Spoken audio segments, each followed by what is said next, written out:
né? Não foi de tantas possibilidades, a EAD ficou com o pior laboratório para trabalhar. Né? Hoje eles estão todos ok, mas né, na época tinha essas diferenças, né? Bom, e eu tenho várias reflexões que eu anotei, mas aí acho que a gente depois vai poder conversar, né, sobre isso. Tá, então é isso.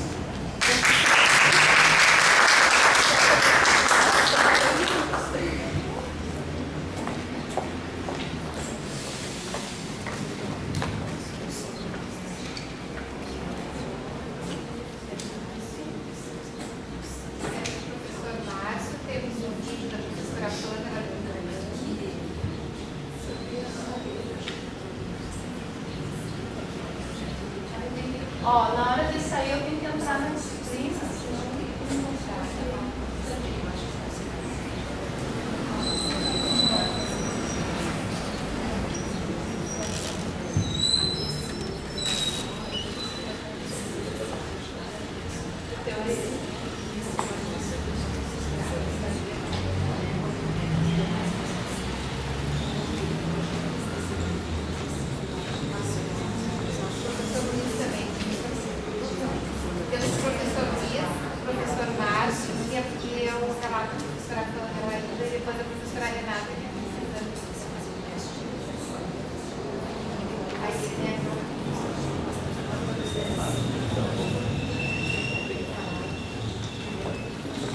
E aí, pessoal, boa tarde a todos. Eu sou Márcio Martins, campus Caçapava do Sul, e vou trazer um relato aqui para vocês, um pouquinho de uma experiência de gestão em projetos institucionais.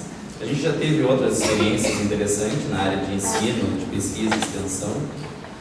Até tinha preparado um outro material também com foco mais do ensino e da pesquisa, mas eu achei que esse foco aqui da gestão seria um foco pertinente também do uso das tecnologias em gestão de projetos institucionais. Só também fazendo um parênteses, já que foi falado bastante da jornada da EAD, nós tivemos uma jornada lá bastante intensa, lá no campus de Caçapava. A gente fez uma subversão em alguns detalhes do edital e funcionou de uma maneira bastante significativa. Essa subversão foi um pouco de um anarquismo metodológico e pedagógico, e aí também adequando ao perfil do grupo, um grupo de geotecnologias, geociências. E a experiência que eu tenho é assim: o professor chegar e ver que tem treinamento, tem capacitação, tem formação, tem curso, ele foge disso, a gente então já sabedor disso, tem que se antecipar. E a gente criou uma prática que era: você não quer participar do projeto? Você vai ser coautora, já começa bem, porque já começa coautor do projeto, não é um sujeito do projeto, é coautor. O que eu tenho que fazer? Você usa tecnologia em alguma coisa? Eu uso aqui um Docs aqui. Legal, você quer contribuir com a sua prática? Então vai lá e escreve o uso do Docs, e assim cada um. Eu uso aqui no equipamento, saída de campo, nunca trabalhei com vídeo, mas tenho interesse. Legal, quer se inscrever? Vai se inscrevendo, e aí dos 14 professores que se inscreveram, 12 chegaram até o fim. Foi um grupo então bastante interessante. Fizemos aí um formato de seminário, onde cada um na sua trajetória fez a sua apresentação. Então a gente tinha um cara lá que era um guru e mudo, e tinha um outro que era um iniciante mudo, e ele relatava as experiências dele de iniciante de mudo, e daí todo mundo ria, brincava, se divertia com ele, e o que ele tinha passado é o que os outros todos também tinham passado e tal, e daí eles se sentiam super bem dentro daquele seu processo, podendo relatar os seus percursos. Então a gente não estava em busca de um resultado, de um produto, de um objeto, mas em busca de um modo de envolvimento do coletivo. Eu acho que isso é algo importante, talvez a gente investir em metodologias de produção coletiva, colaborativa. Então vou passar agora para essa parte. Eu coordeno um projeto institucional que se chama PIBIDIA, é um programa da CAPES de iniciação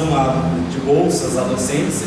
São 10 mil bolsas no Brasil, e só aqui na Unipampa são 210 bolsas nesse projeto que eu coordeno. São 2 projetos institucionais. Eu coordeno do edital 2011, são 11 subprojetos espalhados em 4 campos, onde a gente tem que coordenar recursos financeiros, gestão, são 1.400.000 ano, todo ele gerido lá 2 pessoas. Então vejam bem que é 3 vezes maior que o orçamento do campus, o que a gente tem que gerir em 2 pessoas. Gestão financeira, capital, custeio, gestão de pessoal, 210 bolsistas, tira a bolsista, coloca a bolsista, insere, exclui, suspende, tudo isso é gerido, o pessoal todo, e gestão de produção, não é? Então temos que dar conta do trabalho, da produção que é feita nesses 11 subprojetos. Então eu vou mostrar para vocês 3 recursos que a gente tem usado. O primeiro dele é o próprio Docs, planilha eletrônica. Então toda a parte financeira, cada subprojeto acompanha full time e online, quanto está indo cada centavo do seu subprojeto, para onde está indo. Ele faz a requisição da verba, da ajuda de custo, diária servidor, tudo direto no sistema, ele mesmo faz a solicitação e ele vai acompanhando o saldo que ele tem em cada subprojeto.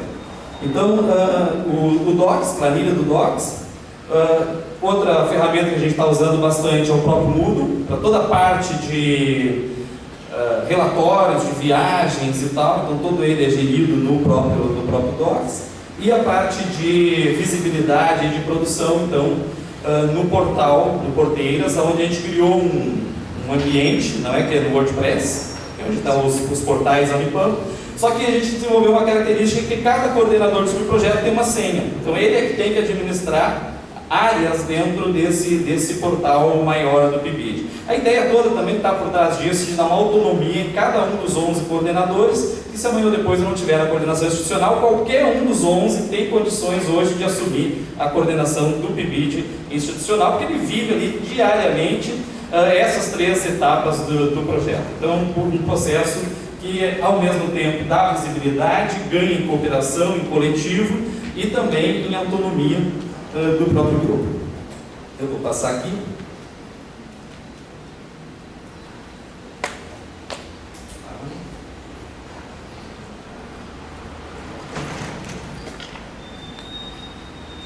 Começando aqui então, gestão financeira, não é? Uma planilha do Docs, onde vocês podem acompanhar aqui embaixo as rubricas, ajuda de custo, diária a servidor. Em cada uma dessas rubricas, o subprojeto, ele pode, por exemplo, aqui Educação Física, que é em Uruguaiana, Ciências Exatas, que é em Caçapava.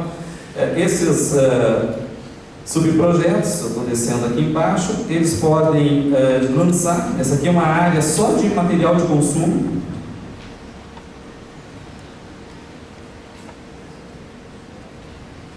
Eles podem, lançando lá dentro dos seus subprojetos, que a gente estava lá acima há pouco, ele pode acompanhar aqui um resumo, por exemplo, Educação Física, tinha um crédito aqui de 1.350, na medida que ele vai lançando já tem um débito, já gera um saldo, e eu já acompanho aqui embaixo um saldo do institucional de cada uma dessas rubricas. Então isso aqui sempre está aberto, todos os coordenadores de subprojetos têm acesso a essas planilhas.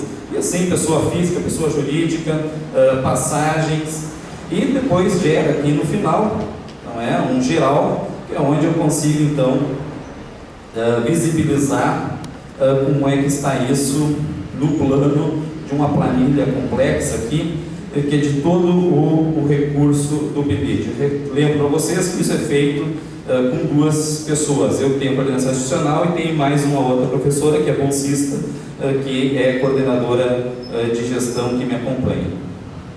Para ver se está todo mundo entregando os documentos todos a tempo. Então, acho que eu perdi o mouse aqui.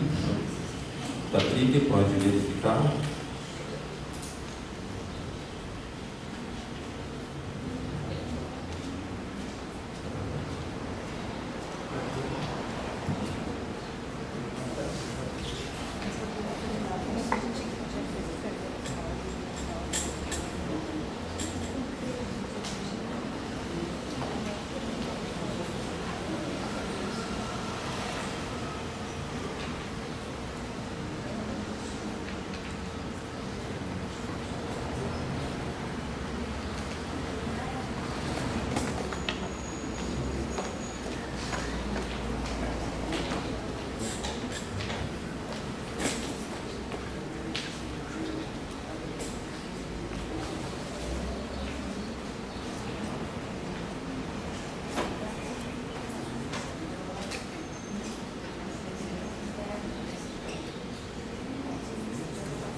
sigo falando, embora o visual do funcionamento aqui importa, não é? Também a gente usa o recurso de apresentação do próprio Docs, onde nós temos uma reunião mensal com todos os 11 coordenadores, usando o sistema WebConf.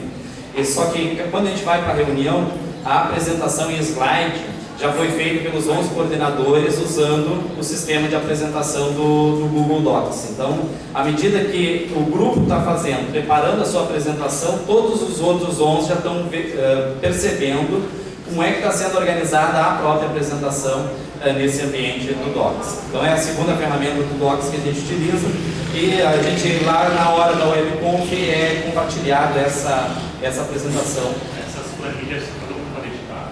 Oi? As planilhas todo mundo pode editar planilhas? Aqui está todo mundo, os 11 estão com possibilidade de edição, inclusive se vocês derem ali, se descuidar, é um delete. Mas como eu tenho lá no final, que é o geralzão, onde eu lanço o saldo do banco, e qual é o saldo que está lançado, tem que estar zerado ali, é sempre atualizado com o saldo do banco, e quando dá qualquer saída eu consigo ir no histórico. Então eu mantenho um histórico assim, de quase um mês atrás, eu consigo ir atrás ali algumas versões e recuperar. É um sistema de backup que a gente faz, eventual, cada 2 semanas, pelo menos, que a gente também não tem, o bom seria um período mais curto. Também nós temos um sistema que é interessante, é o sistema de compras. Como todo mundo tem uma rubrica material de consumo, e aí nós lançamos lá um lance que eles vão em qualquer site, né, Americanas, Calunga, material de consumo e tal, seleciona o link do produto que eles querem e lança ali o link do produto e diz qual é o preço. Aí depois a gente faz outros 2 orçamentos. E isso na primeira compra, cada um escolhe o que quer. Aí depois a gente tem um banco de dados de várias compras, um já pediu régua, já pediu folha, já pediu pendrive e tal. Nós fizemos uma lista daí já com esses preços orçados, ele só vai lá e diz a quantidade que ele quer, que daí é o sistema de compras coletivo. Então tem fluído assim, de uma maneira muito interessante. Pelo tamanho, né, do projeto, como eu disse para vocês, a gente está executando agora no final desse ano 2.500.000 reais nesse projeto. Então é uma experiência que está dando um resultado assim, muito interessante nessa parte de gestão. Interessante também que a parte de construção também ele envolve todo esse processo, né, da construção coletiva do projeto. Nós criamos ali o plano de ações, ele é construído de uma forma coletiva. A elaboração dos relatórios, agora nós estamos numa fase da construção desses relatórios. Cada um está vendo o que cada um está relatando, além do portal, que isso é uma coisa interessante, a gente organizou um portal que é exatamente o modelo de relatório da CAPES. Então as abas, lá, os links que vai para determinada área, produção de resumos. Então a CAPES quer lá saber quantos resumos, tal. Um portal ele já está exatamente na estrutura que vai para o relatório. Então eles estão elaborando o portal. Quando eu chego agora, eles falam, mas tem que fazer o relatório. Não, você vai lá, visita o portal, não é tudo que você publicou, que já está uma estrutura, aí eu faço um recorte e cola, porque eu já organizo de tal modo que o que eles publicam lá nos posts já é com um número de caracteres limitado que precisaria ir no relatório. Eu acho que não conseguiram, mas não. Então acho que o seu tempo também já está se fechando. Tá. Dizer para vocês também que em função dessa experiência, a gente conseguiu organizar assim, questão de 15 dias, que era o tempo que a gente tinha, muito curto, um segundo projeto institucional que se chama LIF, Laboratórios Interdisciplinares de Formação de Educadores, e fomos assim muito bem classificados, não é? A gente ficou na faixa dos que a CAPES vai considerar os laboratórios de referência no Brasil, que é um grupo que tirou os primeiros lugares. Isso eu dou os méritos à equipe. São 120 ações, envolvemos aí 4 campos novamente, os que já tinham PIBID, em torno de quase 38 professores com ações dentro desses laboratórios. Cada campus teve que se organizar, e campus tem licenciatura, a formação de educadores precisaram ter licenciatura e tem programa da CAPES, que no caso o PIBID, por isso então ficou um pouco restrito, mas a gente está tornando assim uma prática. Eu digo a gente, eu enquanto docente, enquanto colegas, que eu não tenho nenhum vínculo, a não ser nos projetos, não tenho nenhum vínculo em nenhuma pró-reitoria nem nada, mas a gente tem um cuidado, sim, daquilo que a gente gostaria, enquanto campus, que fosse feito com a gente também. Quer dizer, apareceu um edital, que se dê o máximo de visibilidade, que se abra para o maior número de parcerias, principalmente esse tipo de projeto, que é um projeto que vai um único por universidade. Eu acho que nós não podemos nos dar o luxo de organizar projetos e submeter, que são institucionais, num grupo menor. Ele é amplo, aberto. Esse edital do LIF foi muito interessante, fora do encaminhamento, que apenas precisava organizar uma equipe e apresentar uma equipe, um coordenador em cada campus, e demonstrando que tinha que ter tempo, disponibilidade de tempo. Para quem for um dia coordenar esse tipo de projeto, o fundamental é aquela equipe que se envolveu, que diz assim, não, eu tenho tempo, vou abraçar, vou virar algumas madrugadas com vocês, escrevendo, organizando e tal, porque é o que dá o maior problema na hora que tu está sozinho e tu tem que fechar um relatório que é institucional. Mas a experiência tem sido assim muito gratificante. Eu acho que a Unipampa tem um potencial muito rico para esse tipo de projeto, que força a parceria e força a interação à distância. Então, obrigado pela atenção de vocês.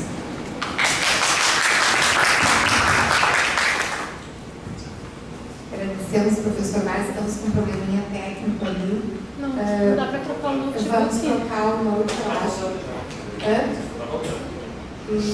Bom, o professor Luiz precisa ter computador.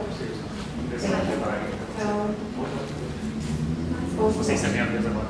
sim, por favor.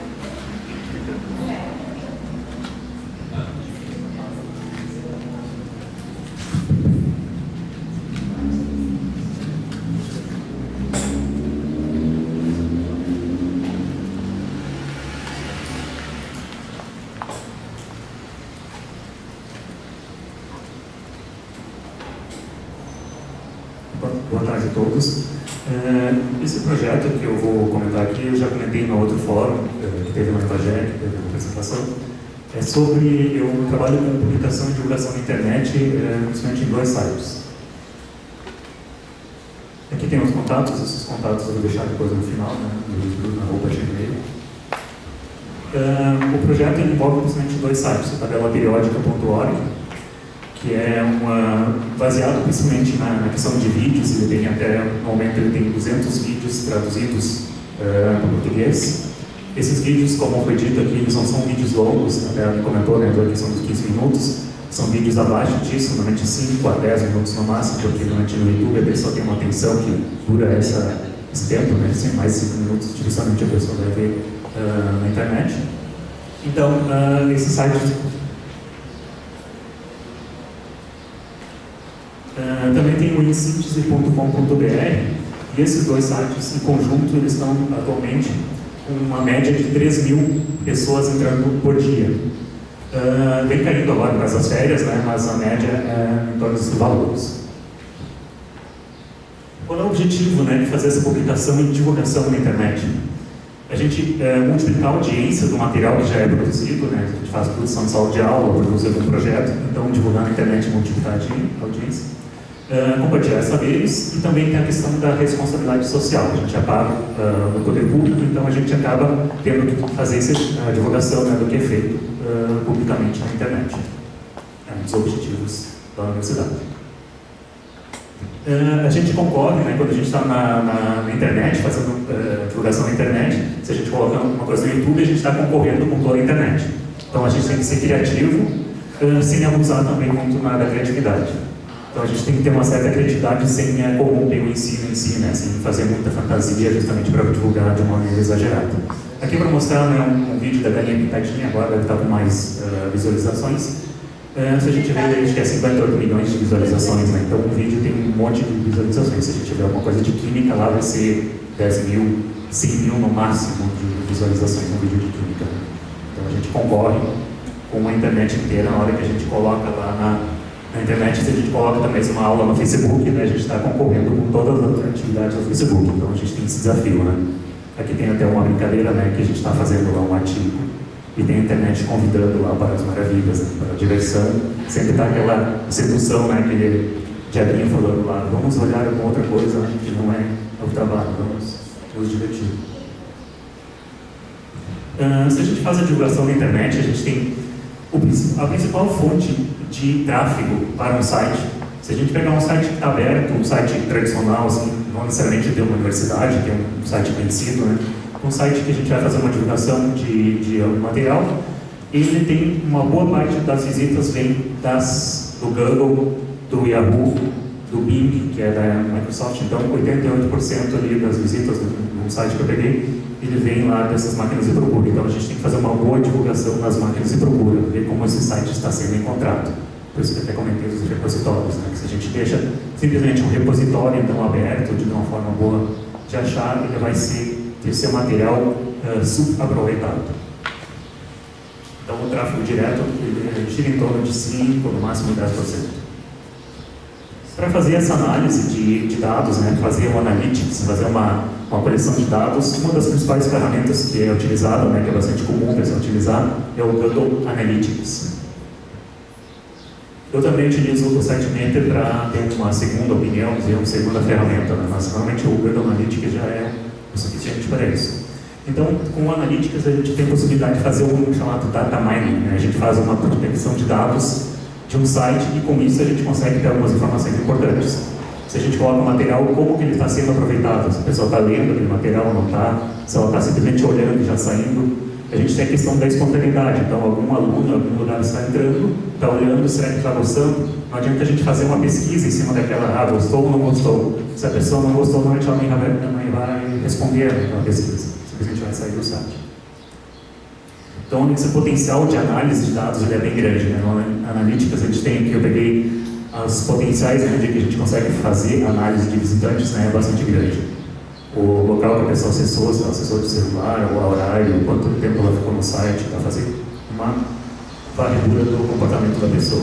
Só não dá para saber, por exemplo, o nome, né? Não dá para saber exatamente quem é essa pessoa, mas muitas informações sobre ela dá para saber.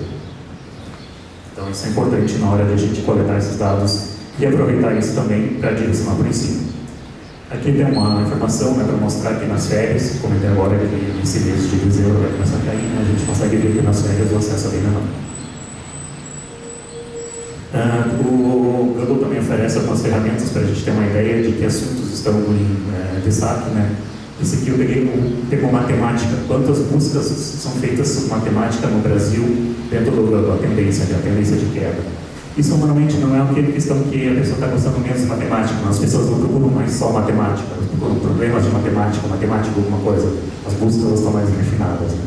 Mas é uma tendência que ocorre com a educação, às vezes tem uma certa queda no interesse de busca. Talvez porque a internet se tornou menos acadêmica do que era antigamente. Antigamente ela era mais usada em meios acadêmicos, universidades, então a busca era mais por assuntos acadêmicos. Hoje em dia as pessoas buscam mais por interesses. Os picos acentuados, né, em 2004, o pico em janeiro, dezembro e julho, negativo ali era mais acentuado, ele foi perdendo a acentuação. Esses picos negativos foram perdendo a acentuação. É interessante, talvez por causa disso, né, a questão, ele foi se distribuindo mais o acesso durante o ano, mas ainda acontece isso nas férias, né? Ninguém acessa alguma coisa de matemática no Natal, né? Isso não é difícil. Aqui a gente pode ver, é uma coleção de estatísticas há um certo tempo no site, né, que o Facebook, o Twitter e o Orkut, da por baixo, né, são fontes importantes de visitas, então o site tem que ser divulgado também no Facebook. Hoje em dia o Facebook está mais importante ainda, é um dado um pouquinho antigo. Também é importante que a gente divulgue bem no Google, não adianta aparecer na internet, mas aparecer lá na 20ª página, ninguém vai acessar, né? Então é interessante se a gente divulga uma coisa, saber se aquela coisa está aparecendo numa boa posição no Google. Porque as pessoas clicam normalmente no primeiro resultado, segundo, terceiro, e depois vai caindo. Né? Se a pessoa entrar no Google, a primeira coisa que ela vê, ela clica. Uma coisa que vai assustar alguns indicadores, é que assustou muita gente que trabalha na questão de propaganda, é que a taxa de conversão de alguma coisa que é mostrada na internet é bastante baixa. Na questão das propagandas, lá, por exemplo, a Ford fazia uma propaganda, ela vê que a atratividade da propaganda ela é bem menor do que normalmente era dita na TV. Né? Por exemplo, a TV era você dizer, se anunciar aquele carro, ele vai vender tanto. Mas a internet se percebeu que essa taxa de retorno era bem menor. Então a TV acabava dando uma certa mentira, né, na questão do retorno do anúncio. Na internet a gente vê que tem bem baixo uma taxa de retorno, normalmente 2% só das pessoas vão clicar em um anúncio ou um link, alguma coisa que foi colocada lá. mas até menos, 1%. Então a gente acha que colocando na internet é uma coisa que todo mundo vai olhar e vai achar incrível, não é? Bem assim. Aqui está a questão da velocidade, né? As pessoas que utilizam banda larga, elas querem normalmente sites bem rápidos. Então, se a gente coloca alguma coisa que é muito longa, muito pesada de carregar, alguma coisa muito trabalhosa, as pessoas vão desistir. Então, a gente tem que ter cuidado na velocidade do site, na usabilidade também daquele material. Por exemplo, se a gente colocar lá, se vai demorar para carregar, então as pessoas vão acabar desistindo. Aqui mostra, né, também uma taxa de abandono. Né? Quanto mais cresce lá no vídeo, né, quanto mais cresce o tempo de carregamento da página, mais aumenta, 38%, no caso dos 18 segundos, aumenta a taxa de abandono do site. Então, se a gente coloca alguma coisa que demora muito, as pessoas vão desistir de ver. Isso aqui é normal, né? A gente não gosta de coisa lenta, assim, ninguém vai trocar a internet de banda larga por uma discada. No Facebook, se a gente fizer alguma divulgação, normalmente é mais interessante fazer divulgação ou material ser colocado na forma de imagem ou de vídeo. Se a gente vê aqui, né, na questão do texto, o texto normal, digamos assim, não tem nenhum incremento. Se a gente coloca alguma foto, um incremento de interesse, né, de visibilidade, de impacto daquilo lá, né, questão de 1,4%, não, de 14%. Mas se a gente colocar um vídeo, ele aumenta 20%, vídeo, foto, vai aumentando. Então, quanto mais na questão de mídia se colocar na divulgação, né, do material divulgado no Facebook, normalmente mais impacto ele tem. Claro que depende da mídia. Eu utilizo bastante o Facebook e a questão do Google+, né, do Google Plus, para fazer divulgação dentro dos textos. Então, lá tem a questão do curtir, do tweetar. O que mais dá impacto é o curtir no Facebook. O Google Plus e o Twitter lá não dão tanto impacto. As pessoas não estão mais usando tanto o Twitter. Eu resolvi criar uma página aberta sobre o tabelaperiódica.org dentro do Facebook. E por incrível que pareça, tem um bom impacto. Tem 3.868 pessoas participando. Eu achei que não seriam tantas pessoas interessadas em tabela periódica. Achei que ia ser bem menos. É que é uma página aberta, né? Ela simplesmente pega a pessoa, curte lá, ela aparece com um dado ali. Tem bastante pessoas. E vem crescendo, né? Quanto mais pessoas entram, mais elas vão curtindo, mais elas vão divulgando. Então, tudo vai crescendo naturalmente. Claro que a gente tem que dar uma ajudinha, né? Não pode deixar uma página parada. Aqui eu peguei as imagens que deram mais viralidade, que elas ficaram mais aparentes dentro. Né? Vocês podem ver que as pessoas gostam de imagens, que elas pareceram mais, foram mais compartilhadas em imagens, que tem uma certa curiosidade, e também a questão do humor. Só que a gente tem que ter cuidado, né? Não colocar só o humor dentro de uma página que é didática, senão a gente perde o foco. Né? Seria uma questão mais ou menos de 1/3 do material, pode ser uma questão de humor, depende do objetivo. Aqui tem outros materiais que foram bem divulgados, né, que tiveram bastante impacto. Esse aqui, primeiro de lá foi um material que eu divulguei, né, que é de uma outra página, simplesmente fiz um compartilhar dentro do canal de nós. E um material também que tem uma certa curiosidade, se eu não me engano é galho, então aparece lá no metal que ele tem na mão. Então teve uma curiosidade, né, as pessoas foram chamadas pela curiosidade de compartilhar. Então o fator de curiosidade também é importante. O Twitter também tem certos seguidores, não é muito e cada vez menos pessoas estão usando o Twitter, né? Apesar da fama, 683 seguidores, não é muito. Eu tento usar o Google Plus, mas quase não tem impacto, está lá mais para constar. E na internet se fala de uma regra de 1%. Normalmente a gente diz, vamos colocar uma coisa na página, se botar na tabela periódica, para as pessoas criarem material. As pessoas não vão criar material, porque normalmente dos 100% lá do público, apenas 1% é normalmente criador. A gente espera que as pessoas criem uma coisa, vamos criar, vamos espontaneamente, as pessoas, se não tiverem algum benefício em torno disso, né, não for uma aula, uma coisa por, digamos assim, obrigação, a gente tem um retorno apenas de 1%. E, digamos assim, 9% são considerados contribuidores, que fazem alguma contribuição. Esse número aqui, se não me engano, é mais ou menos relativo à Wikipedia. Vamos dizer assim, 90% das pessoas só olham a Wikipedia, 1% cria algum texto e 9% faz alguma alteração de vez em quando. Então a gente tem esse tipo de público, né, que se a gente pensar em criar uma comunidade, vamos criar uma wiki sobre clínica, ela provavelmente não vai dar certo se não tiver alguém fazendo uma tutoria, né, constante, tentando fazer a roda girar. E a gente tem que também cuidar com a questão do público-alvo. Não adianta divulgar alguma coisa na internet, se a gente divulgar revelia, assim, vamos divulgar para todo mundo e para todos. A gente tem que focar um pouco no público-alvo, senão a gente fica, digamos assim, enchendo o saco das pessoas que não estão afim daquele assunto, né? A gente fica forçando, às vezes até cria um impacto negativo. Aqui para mostrar um caso de um cara que divulgou um site que tinha comic books, seria quadrinhos. Ele teve 50 mil visitas e apenas 23 livros vendidos. Então não adianta simplesmente um site ter um monte de visitas, aquilo não vai necessariamente impactar em vendas ou em retorno. Então, a gente tem um site que tem milhares de visitas e aquilo não tem um público-alvo, né? Não está cativando.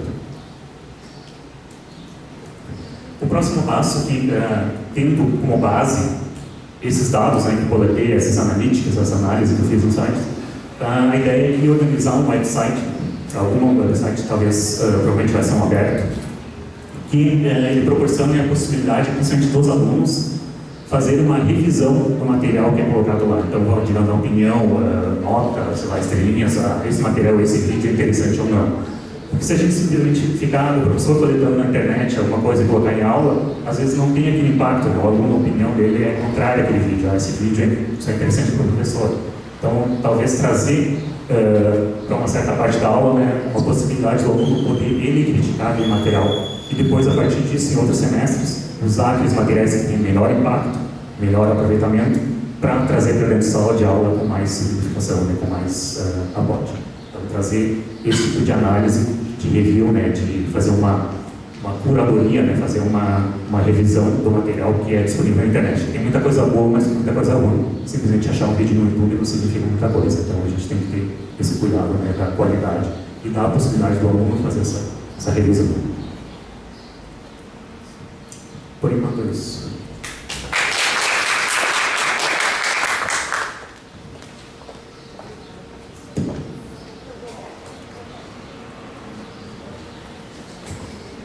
Bom, nós temos aí um vídeo da professora Pamela, que mandou seu material da manhã. Eu vou pedir para o Patrick nos acompanhar aqui, porque o Patrick participou da equipe, e como nós estamos com um probleminha no áudio dos vídeos, eu acho que o Patrick vai passando e vai relatando, né, alguns aspectos interessantes. Quando o Patrick se organiza, eu aproveito para chamar a atenção para uma prática da professora Valesca Irala, do campus Bagé, aproveitando a sequência do professor Luiz.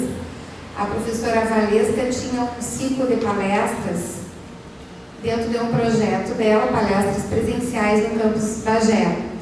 E a professora Valesca, então, a partir de determinada palestra, lembrou de começar a transmitir por webconferências palestras para um público também à distância, além do público presencial que ela tinha. E nós acompanhamos em alguns momentos e achamos muito interessante essa prática e sugerimos para vocês, na medida do possível, que vocês, quando tiverem eventos presenciais, ao menos em caráter experimental, que usem o sistema de webconferência da universidade para que a gente possa também ampliar os horizontes de acesso. Acho que o Patrick agora já está se organizando. Então, nós acompanhamos, né, essa parte dessas palestras e achamos muito interessante.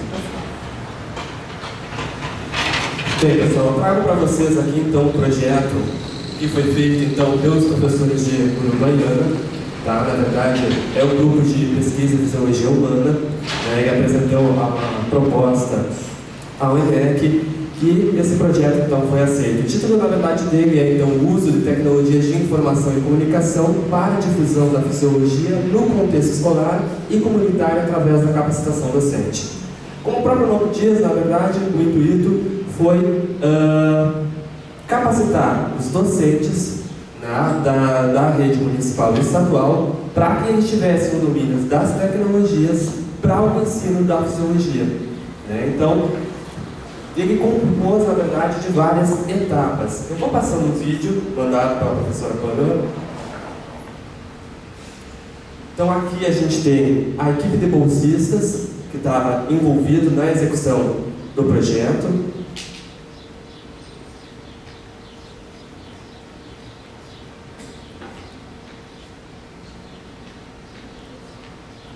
E aqui, quem coordenou então o projeto, que foi então a professora Pamela, a professora Helena, eu participei numa das etapas e também o professor Felipe.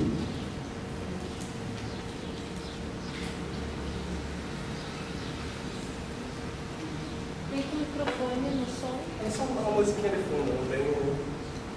Então, na verdade, aqui, como eu falei para vocês, a intenção deles é a difusão mesmo da fisiologia. Então, eles acharam que o uso da tecnologia poderia ser uma forma, um atrativo de pegar este público e fazer com que eles, então, aprendam novas possibilidades de trabalho para o ensino da fisiologia. Então, num primeiro momento, o que a gente trabalhou? A gente trabalhou em 5 etapas. A primeira etapa foi fazer um diagnóstico da realidade, conhecer qual era o conhecimento que esses professores de Uruguaiana tinham sobre o uso das tecnologias e sobre até o próprio conhecimento da própria fisiologia. Então, participaram 30 professores de uma forma voluntária, tá? E aí foi questionado para eles qual era o conhecimento que eles tinham de informática. A gente pode observar nesse gráfico que 36% deles já tinham um conhecimento intermediário na informática. Então, nós não estávamos pegando um público totalmente leigo.